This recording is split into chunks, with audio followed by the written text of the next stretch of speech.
So we're group 1 and we're going to do a screencast on chapter 8 and Sydney and G is also in that group but they'll be featuring in chapter 9 screencast, sorry. And this is Rebecca will be talking and right now I'm talking and Dennis is also in the screencast. And as we'll do it, we'll tell you which one is which. Okay, so the Articles of Confederation was ultimately a failure. There were a lot of problems with the Articles. It had, for one thing, had no national bank, which meant they couldn't make currency, they couldn't pay for whatever they needed to get paid for. Congress could not collect taxes or levy taxes to raise money. They had to borrow from the state governments, and often state governments, they had no interest in paying for what needs to be paid. It had only one house, so it was just the Congress. There was no executive branch, no president to lead the government. There was no judicial branch, no Supreme Court to determine, I guess, the constitutionality of the decisions. And Congress could not regulate foreign trade, they could not enforce law, they had no power to enforce law. It was really hard. So the Annapolis Convention took place in Annapolis, Maryland, and it was held so that the delegates can decide what to do with the problems of the Articles. So eventually they realized there are only four states sent delegates to this convention. So when they realized they needed full representation. So Hamilton ended the Annapolis Convention and decided they would be holding another convention in Philadelphia. So it's called the Constitutional Convention or the Philadelphia Convention. And in here they discussed, they were supposed to discuss how to revise the Articles, but instead they ended up completely changing the government altogether, creating the Constitution. So several controversies arose while discussing how to revise the Articles. One of them was in terms of representation. So how would these states be represented? There was the New Jersey plan and the Virginia plan, which in the Virginia plan was first held so that it based its representation in Congress based on the population. It was supported by the larger states because the larger states had more population, and therefore they would have more representation if the Virginia plan was passed. In response to that, the New Jersey plan was it was proposed. This one had only one house, it was unicameral, and it gave one vote to every state, so it was equal representation. It was supported by the smaller states who did not want to lose power in the government. So eventually, so they were many months. They were fighting over how Congress would be represented, and eventually the Great Compromise was reached. So in the Great Compromise, there are two houses, the House of Representatives and the Senate. So in the Senate, the upper house, it gave 2 votes to every state, equal representation, which pleased the smaller states, while in the House of Representatives, it was proportional to population, so it pleased the larger states. Including in the Great Compromise was the 3/5 compromise. So one of the issues the southern states had was they wanted their slaves to be counted part of the population so that they would have even more representation. But at the same time, they also didn't want their slaves to be taxed, because even though they considered them as property, they didn't want to pay for their property. So, and the opposite side, the northern states, they didn't want slaves to be included in the southern population, but they wanted slaves to be taxed. So, in the end, a compromise was reached once again. So every 3/5, so 3 out of 5 black people in the South was counted in the southern population. So the southern states have more representation in the House of Representatives. But in return, the slaves were to be taxed. They were property, so they were taxed. So it pleased the northern states, so that they knew the southern states would have to like deal with it first. So after all this was like made and stuff, they planned this all out. Obviously, there's some controversy. So there were the Federalists who supported it and the Anti-Federalists who did not support it. Okay, the Federalists' main leaders was Alexander Hamilton, Benjamin Franklin, James Madison, George Washington, and they supported it. They believed that a strong central government was needed to maintain order and preserve the Union. They needed a strong central government to enforce these laws.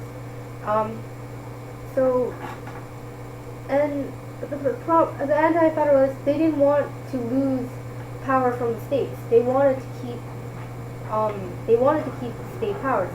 So, and they believed that a strong central government would destroy like what they had fought for in the American Revolution. They had fought from a tyrannical central government, and now they're afraid another one might rise from the Constitution.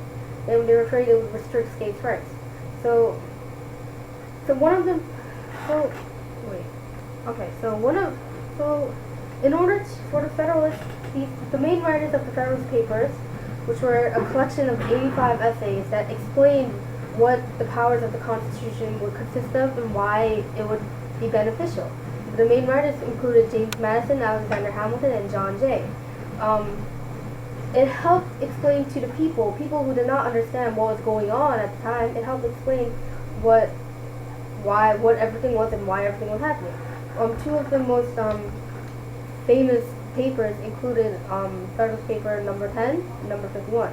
In the Federalist Paper number 10, it mentions how like political factions were necessary because the more, instead of one equal republic, like having just one opinion, having a bunch of different opinions like fighting against each other, it prevents from one majority from being having more power than the other. And in Federalist Paper 51, it explains how there's a separation of powers. There's like checks and balances basically. So to prevent tyranny, there's the three branches: the judicial, executive, and the legislature. And each one would prevent one from becoming more powerful than the other. So. Okay, so the president, its duties in government is that he can conduct foreign affairs and negotiate treaties and appoint diplomatic and judicial officers and also veto congressional legislation. So, like one example is how George Washington, he believed that it was his job to administer the laws and not to make them. He also barely made any legislative proposals to Congress. So delegates also wanted to insulate the executive from an uninformed public and the intrigues of the legislature. This basically means that they wanted to protect the president from the whims of mob rule and Congress. He rejected popular election by Congress and adopted the Electoral College. The Electoral College basically just helped elect the president and vice president by electing from each state and not the popular vote. Alright, so the three branches of government is the executive branch, the judicial branch, and the legislative branch. And basically the executive branch, which was the president's role, he carried out and enforced laws made by the legislative branch. The judicial branch interpreted or explained the laws created by the legislative branch. This was the Supreme Court, and then the legislative branch created the law, and this was like the president, vice president. It was Congress. And then this was a very important contribution from Madison because it dispelled the fears that there was too much power given to a small amount of leaders. Alright, so the Bill of Rights was written by James Madison, which included the 10 amendments to the Constitution. The Anti-Federalists unanimously supported this because they felt that this would add protection against the tyranny of the federal government.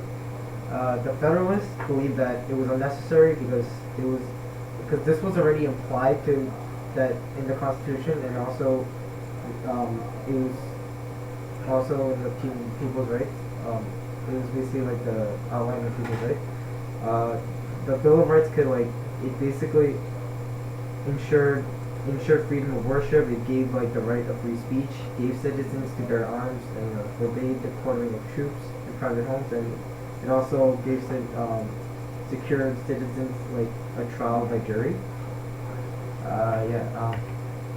Okay, so the Hamilton's financial program was this was his this was Hamilton tried to turn the United States into a manufacturing power. So he started this program to keep U.S. finances under control. So he proposed that the federal government take over all debts of the individual states.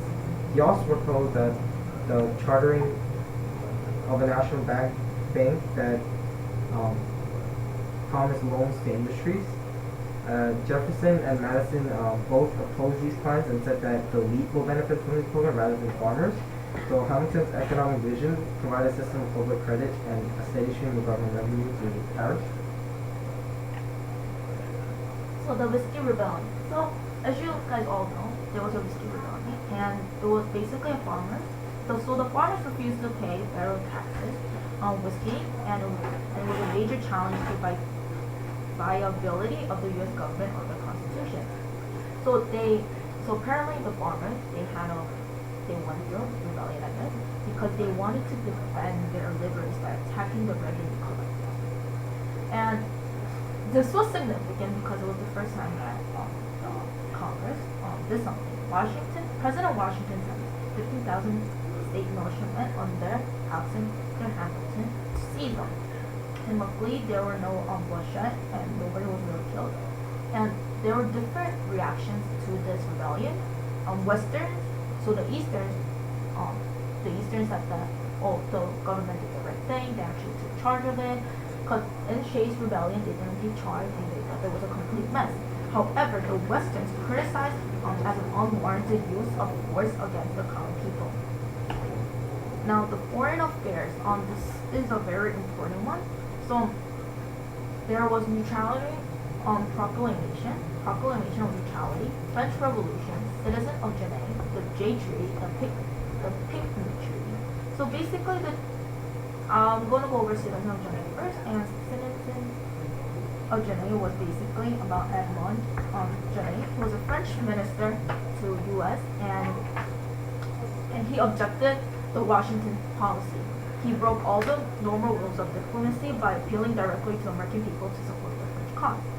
And it was so outrageous that Jefferson approved of Washington's request to the French government that they revoked the affecting diplomat. And he had to do this because